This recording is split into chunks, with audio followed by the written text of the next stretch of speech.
while this is happening. That'd be beautiful foreshadowing. But it's right. Okay. So I don't know. I just like his character. He just seems very capable. I like the moment when he says, "Many hands make light work." That's what my daddy told me. And then John Malkovich, Cyrus, like, what my dad taught me? Nothing. And then Cameron says, "Oh, self-taught man," and Cyrus loves it. He chews it up. He smiles.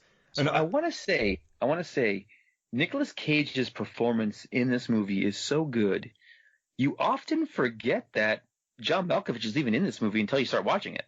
And he is that scene where Swamp Thing's flying, and he says something. He makes a pun to Cyrus. Cyrus does this cheeky, very understated smile.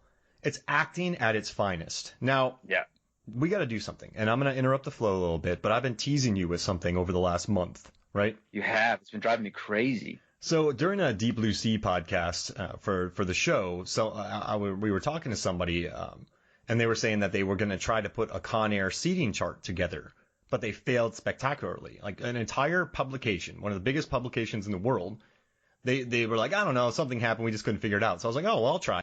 So I've been eyeballing Con Air because we've had this episode scheduled for close to a month. I've been eyeballing it. I have been freeze framing it to build the seating chart from when they first board the plane, and then they let the prisoners off, and then when they take off after everyone loads in on Carson City. So I have 2 seating charts for this film. Now, the problem with this was there are characters in this movie that you never get their names, right? And some of them don't. You have Con number 1.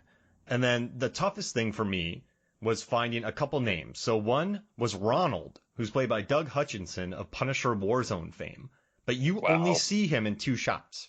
You don't see him. Right. But so I went and hunted. I freeze framed it. I have a big TV. I went, okay, I got him. So it left me down to one person. So I was like, I need one more name. And you know me, I'm not going to put something out there that's not completed. No, you got to do it. You got to do it right. If you're going to do it right. That's right. So I took some screen grabs and I went on Twitter and I tweeted at some of the actors that were in this movie. Now, Blade, the guy who says, "Can he stop singing?" The guy who comes in at Carson City who survives the gunfight, he's on the plane at the end. The incredibly nice gentleman responded to me. So so let me get his name real quick. So Blade is played by, he's pretty high up in the credits here. I just got to find him. I hate that I don't have his name ready. But yeah, so Blade gave me, Ty Granderson Jones gave me a wonderful assist. And so he told me that the one guy who gets on at Carson City, they're supposed to bring in 10, they only bring in 9. Okay. And in the background of these scenes, there's a guy you see with a hat. And also Con number 1 wears a hat, and then he doesn't wear a hat, which really throws me off because it's lack of continuity. And when you're making a seating chart, so I was like, who is this guy? I don't know who he is. And then he disappears in the gunfight. We never see him again, and he's not on the plane at the end. Turns out that he is the brother, Ramirez is the brother of a famous stuntman. And so he, I guess, and he also does stunts, this Ramirez. So he's Gilbert Rosales, and his brother, Thomas Rosales Jr., who you would recognize, he's one of Sandino's gunmen. That's who it is. So I found out that in a very long, like, this took me a long time because I wasn't going to give up on it. So I figured out that Ramirez was there. So I'm going to send you something in Skype. Obviously, if you're listening to this, you can't see it, but I am sending Adam these wonderful. I would say, unless you're involved in this Skype call, you can't see it. And I'll put it up on the post so you can see it. But I sent Adam, my wife Megan, put together a seating chart. So I put together all the names. She made a beautiful thing in Illustrator. And so now we have a 100% correct seating chart for the film. This is incredible. And I'm telling you, I had to reach out to actors. It got really stressful. I was like, I gotta finish this. I gotta do it. I gotta bring it because I didn't want to not have it. I like Old Con. That's a great name. Yeah. So it's interesting here because, I guess if you want to think about these characters, so in 2B is Carl's. He's the Nazi guy who gets punched in the face, gagged, and shot in the head. Right. And then we have Londell. He's a character. He gets off at Carson City. Con number 1, he's throughout the whole movie. He has a mustache. He's a stunty. Yep. He's been in there, he's been in a ton of movies. In 3B, we have Ajax. He's the guy that gets smushed when something lands on him during the gunfight. Yep. And then in 3C, we have the old con who's like, I'm getting too old for this. And he walks to the back. That's his name in IMDb. He should have been played by Danny Glover. Oh, that would have been amazing. And then 4B is Donald. No, I'm sorry, I said his name was Ronald, but it's Donald, played by Doug Hutchinson. He never gets a line. We see him in the background, then he disappears. And then we have Benson, who gets shot. Yeah. And then that's thanks to Pinball. He's like, we got Popovich, Benson, and Carls. And then he explains that they're all dead. And then Johnny 23 is in, 4D. And then we have the Cages, 1, 2, 3, 4. They say that on, who's in it. So Diamond's in 1, Cyrus is in 2, Billy Bedlam's in 4. And then to run it out, we get Willie Sims, the undercover cop. Then we get Cameron Poe, Baby Odell. Warlock is the guy who gets lit on fire. Pinball is Dave Chapelle. Watts is the guy sitting behind Nic Cage. Popovich is the older gentleman who gets shot in the face when he attacks Willie. And then we have a bunny in the cargo hold. Bunny in the cargo hold. That's my favorite part. Bunny in the cargo hold. Oh, it's so good. And, the world needs more crouching fights. Yeah. That fight plays out in crouch form. Yeah, absolutely it does. And there's something everybody has. Earlier today, I was helping my buddy. We built a loft in his garage and made a hoist for bringing boxes up there. And I was up there using the hoist, and I went to stand up, and I hit my head on like a beam as I was in the corner. And so everyone has had that sensation when you're crouching down somewhere and you stand up too fast. Mm-hmm. And Cameron Poe nails that guy's head where he just stands up when he was on top of him, and you felt that pain. I mean, and there's a scene where he does a sit up, so he's on all fours and he lifts up and he smushes Bedlam into the thing. I mean, it's an impressive fight scene. And also later on in the movie, Nicolas Cage throws a spin kick. He does. He does throw a spin kick. A beautiful spin kick. Like a Chuck Norris quality spin kick. And I know people will laugh at it, but it's just, when I think about Nic Cage, right, I think he's one of my favorite actors. Truly, National Treasure, Mandy. He's been really crushing it. He's done some great stuff. Adaptation. I mean, he is a wonderful. His Oscar is deserved. In Kiss of Death, he is a BAMF for sure. Kiss of Death, man, that was my high school go-to watched on a Friday night movie. The movies with him in a tank top, Con Air and Kiss of Death, they do pretty well. He needs more tank top movies. He just have one called The Gun Show. Just own it. Oh my gosh, that'd be amazing. But you imagine a movie called The Gun Show with Nicolas Cage, where he's working the almost like flea market gun circuit, where he just sells old prop guns and stuff at flea markets. But then he gets mistaken in the Big Lebowski style for an actual gun runner.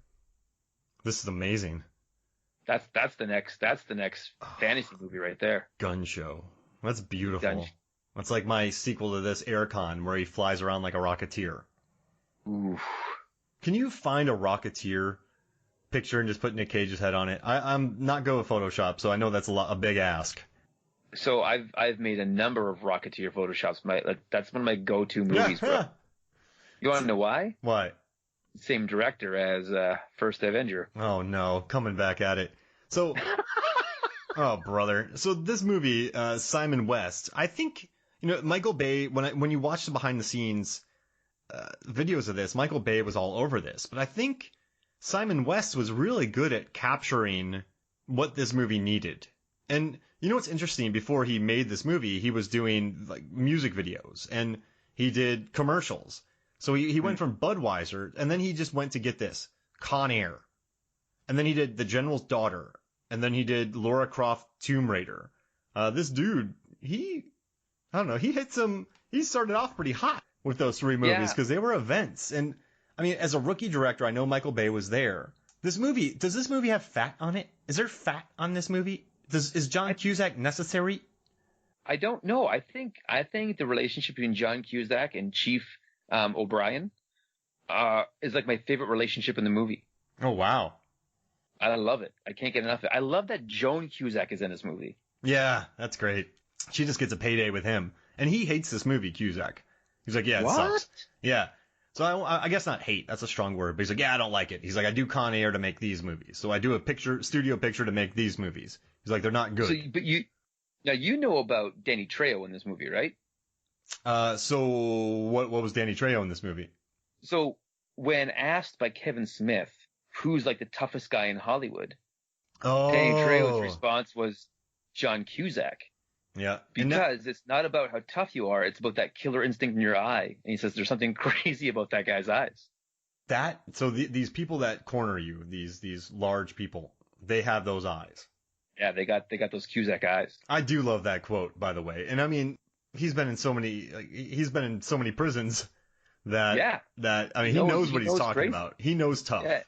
But he says he's been on sets with tough guys before, but Cusack never bragged about being a tough guy. But every day he had his kickboxing coach on there, and between scenes he'd be like training with his kickboxing coach. Benny the Jet. Yeah. Yeah, the great hallway fight in Grosse Pointe Blank. Exactly. That's his trainer. Yeah. He has him with him on all his sets. He's just there training. And say anything, he was a kickboxer. Yeah. Man. He's putting a lot of his eggs in the kickboxing basket. I love that line. I've always admired Cusack because I like to say anything, right? I like Lloyd Dobler because he's the nice guy who can also kick you in the face. And so you don't see it coming, though. No. And during those times in the 80s, that delineation was not there, right? You had the jocks, you had the nerds, you had the Arnold Schwarzeneggers, the Norrises. You never had the super friendly face who could also kick you in the face. And no, exactly. I remember watching Say Anything and going, wow. And then Goon came out. And those are my two favorite friendly face punchers on the planet. Right there. And Cameron Poe, I don't think he's friendly. I think Cameron Poe has an edge, but his heart is in the right place. Would you lump him in with those two? Yeah, no, I don't think he's a friendly guy. I think he loves who he loves, but I don't think he's like he's got the Colgate smile going on. Yeah, I gotcha. And he's going to get into fights later on in his life. Correct? Oh yeah, no, there's definitely a Con Air 2 coming along. Yeah, back in prison. So in prison. How bad? So he gets reunited with his family. They go out in Vegas. Right. And these guys start a fight with him, and he kills them. And then he has to go back in jail for another 10 years.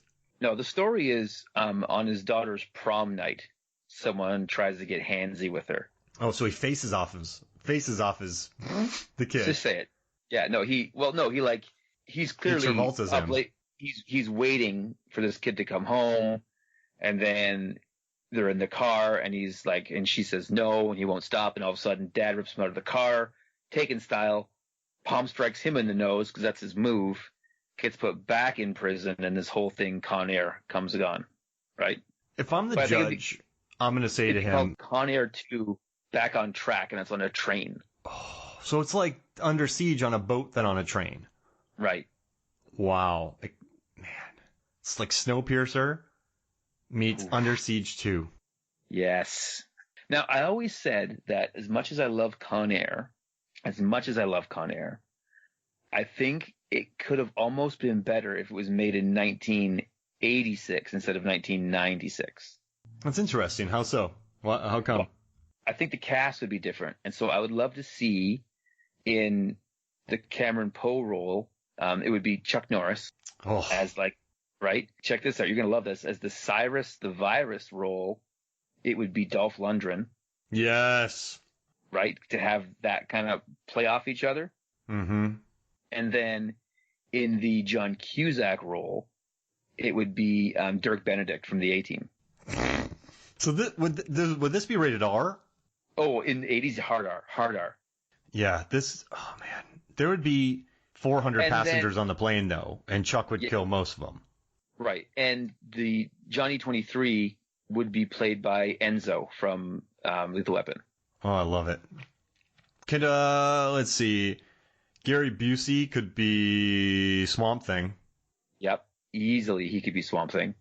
Now, here's what's interesting is what sets this movie apart is, aside from the battle in the desert, which is quite anticlimactic, I would say. It's very John Cusack gets a tractor, and then everyone's back on the plane. This is a relatively constrained film, would you say? Yeah. It's more.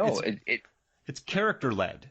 Yeah, it's they're in their they're in the plane. That's kind of